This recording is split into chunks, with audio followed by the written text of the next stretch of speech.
Thank you for everything. I gave my husband a respectful nod, handed him the divorce papers, and left the house. He always put work first and couldn't handle household chores. Without me, he'd surely struggle. Let him realize just how helpless he is. My name is Susan. I quit my job right after we got married and became a homemaker. My husband Robert was my former boss, known for his exceptional work skills. Ever since I started working under Robert, he was always there to help. He often gave me advice about work, and eventually we started going out for dinners, privately. We began dating secretly at work and announced our relationship when we decided to get married. When I shared the news of our marriage, many female colleagues were envious. Becoming a homemaker was Robert's idea. However, once we started our married life, Robert began to look down on me. "You just laze around at home and still get to eat. You're really lucky. Who do you think provides for this lifestyle? You should be grateful to me." If I tried to go out on a weekday, he'd make a displeased face. "Going out for lunch while I'm working? Who do you think earns the money for that lunch? Think about it." I started to feel reluctant to go out, fearing Robert's reaction, and began to stay home more. Is this my life now? Just waiting for Robert to come home? I can't stand this. I felt like I needed a change. Determined, I decided to work outside again. But Robert wouldn't allow me to work part-time. "You want to work? Is my salary not enough for you?" "That's not it." I tried to explain desperately. "I feel suffocated staying at home all the time." "You think of work as just a breather? Are you taking it lightly?" He bombarded me with accusation, but I knew if I backed down, nothing would change. I pleaded with Robert. After much persuasion, he finally agreed to let me work part-time, on the condition that I wouldn't neglect household chores. Working outside after a long time was nerve-wracking, but it felt refreshing. I worked hard to ensure Robert had no complaints about the housework after my part-time job. It was tough initially, but I gradually found my rhythm. Around that time, Robert's mother passed away. I informed my part-time job about the sad news and asked for some time off, which they kindly granted. I went back and forth between Robert's family home and our house, preparing for the funeral and taking care of my father-in-law. After the funeral, Robert told me, "You only need to visit my family home every other day. Daily cleaning and laundry aren't necessary, right? Just prepare meals that my dad can easily heat up." It seemed he was concerned that his needs would be neglected if I visited his family home daily. If I continued to care for father-in-law, I wouldn't be able to keep my part-time job. When I expressed this to Robert, he responded with annoyance. "It doesn't matter if 1 or 2 employees are absent, right? Just reduce your working days. If they complain, just quit. It's not like you're earning much. It's just a breather for you." Reluctantly, I reduced my working days, but I felt guilty for constantly asking for flexibility. I wish father-in-law could take care of himself, but father-in-law was adamant. Household chores are a woman's job. He wouldn't do any cleaning or laundry. He was also picky about food. "This is too salty," or "I want something else," were common complaints. Because of this, I often returned home late from his place. One such day, father-in-law didn't want to eat the pot roast 2 days in a row. I had to prepare another meal, which made me late. "You're late! What were you doing? Where's my dinner?" Robert, already home, shouted angrily.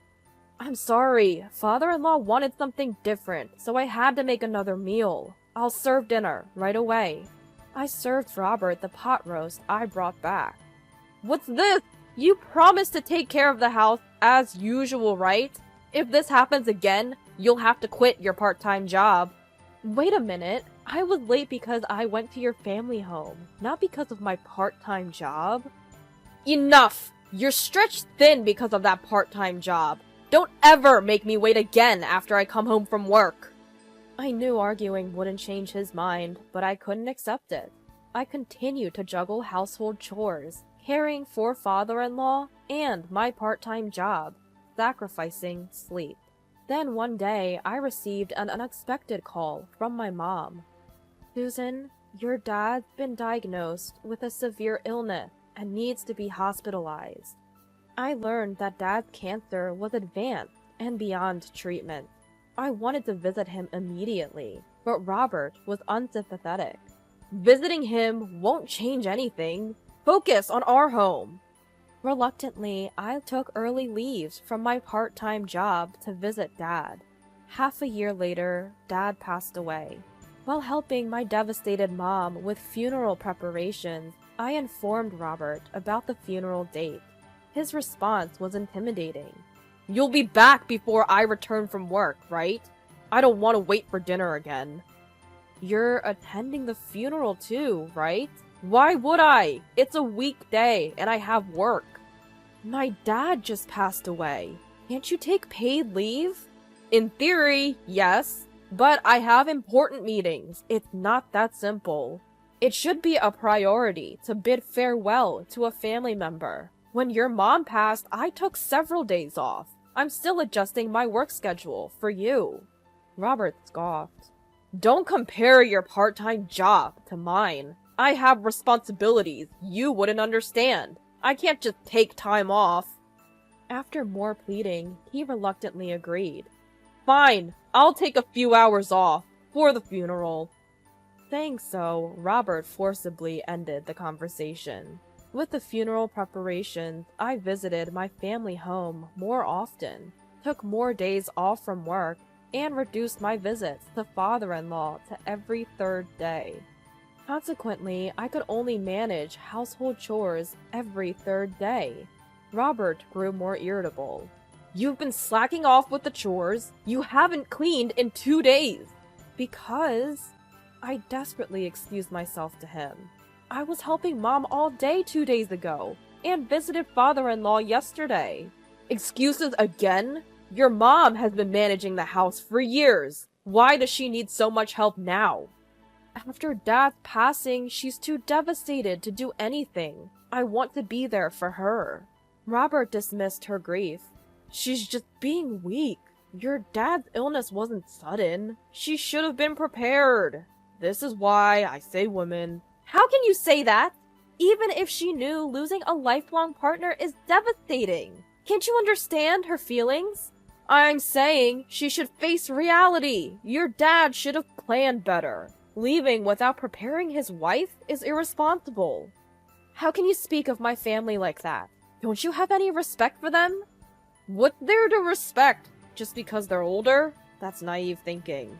Watching my silent anger, Robert sneered and said, "Why should anyone respect your family? Just because they're older? That's naive thinking, isn't it?"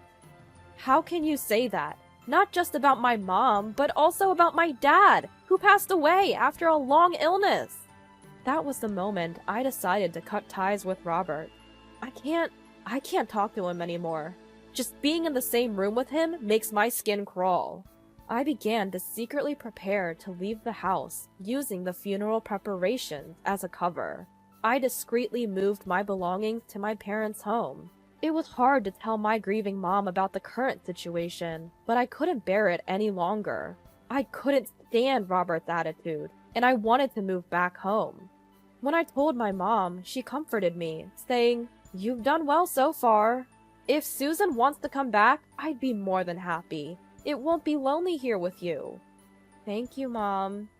It's better to free yourself from Robert and find new happiness than to force a marriage. With those words from my mom, I felt reassured and continued my preparations to leave. I kept my emotions in check, flawlessly handling household chores and taking care of my father-in-law. It's just a little longer of enduring doing things for my husband. As long as I did the housework, Robert didn't complain, and we avoided unnecessary conversations. On the day of the funeral, after briefly paying his respects, Robert returned to work without much of a goodbye. "Robert, you're really going back to work, huh?" My mom looked disappointed. Even though she knew about our situation, she had hoped he would take a break from work during this time. Apparently, that's what Mom was expecting. "Did you see, Mom? That's just how he is. Hearing my indifferent comment, my mom replied, "Well, I guess there's nothing we can do." We both felt reassured that our decision to divorce was the right one. After the funeral, as usual, Robert returned from work. "I'm back!" "Welcome home!" Robert shouted at my curt response. "Welcome home? That's it? I took time off work for the funeral because of you. You should thank me." "Thank you?" "Yes, your family interfered with my work. Now say it!" Robert sat arrogantly on the sofa, waiting for my response. I bowed slightly to him and said, "Thank you for everything so far." "What did you just say? So far? What do you mean?" I quickly handed Robert the divorce papers. "What? Divorce papers? What's this about?" "It means exactly what it says. I want a divorce." Robert burst into laughter. "Ha ha ha! You think you can live without my money? If you have time for jokes, make dinner." "I'm serious. I'm leaving to live with my mom. She's okay with it. I've saved some money from my part-time job, and they're considering offering me a full-time position." "What? A full-time job? For someone as inefficient as you?" "Goodbye." I handed the stunned Robert the divorce papers and left with just one bag. When I arrived at my parents' house, I fell asleep talking about my hardships and memories of my dad with my mom. Robert kept contacting me, but I ignored all his messages. His messages were still condescending. "How can a wife leave her husband like that? Apologize and come back, and I'll forgive you this time." Ignoring him was the right choice. Robert never came to my parents' house. His pride wouldn't allow it. Thanks to that, my mom and I lived peacefully. A few days later, I realized I left something at the house and sneaked back while Robert was at work. The house was a mess. Garbage and dust were everywhere, with fast food wrappers scattered in the kitchen and wrinkled clothes all over the floor. It seemed Robert hadn't done any housework. I wonder how his dad is doing. As I wandered near Robert's family home, I saw his dad and a caretaker talking at the entrance. Apparently, there were complaints from neighbors about a foul smell from the trash-filled room. "If things don't improve, you need to leave immediately." "I understand. I'll go to my son's place." That's what father-in-law told caretaker. His son's place? If his dad goes there, it'll just add another man who can't do housework, and the trash will pile up even more. Afterwards, I heard from neighbors that Robert's father had packed his bags and tried to move in with Robert, but Robert refused to live with him, leading to a big argument. Their dispute about living arrangements became the talk of the neighborhood, and eventually Robert had to compromise. Even though they ended up living together, predictably, Robert's house turned into a trash heap, causing a stench that bothered the neighbors. Robert, now going to work in wrinkled and dirty shirts, was quickly losing respect from those around him. There were even talks of him being demoted, and he came to apologize at my parents' house. "Susan, I was wrong." "Robert?" Just when I thought he finally understood, he said condescendingly, "Are you satisfied now? I apologize. Now fix your attitude and come back." Robert hadn't changed at all. What exactly did you reflect on? "What? Why are you acting so high and mighty? You didn't just give a shallow apology, did you?" Faced with my calm tone, Robert was speechless. "Please go home. I have no intention of returning to that house." "But without you, the house is a mess, and there's my dad to take care of." "You just want me back to take care of you and your dad, right?" Well, you might think you're competent at work, but if you can't manage your own life, you're worse than a child." "What? How dare you talk to your husband like that?" "Not husband, ex-husband. We're getting a divorce, so we're strangers now." "Wait! I don't want a divorce." "Shut up! I am not your servant. You always look down on homemakers. Men like you, stuck in the past and domineering, should just be buried in your trash-filled houses. Stay away from me, you arrogant jerk." I shouted at Robert, locked the door behind him, and when I turned around, my mom was clapping, saying, "Well said." After that, I started the divorce mediation process. Fortunately, the offer for a full-time position progressed smoothly, and it seemed I could earn enough to live comfortably with my mom.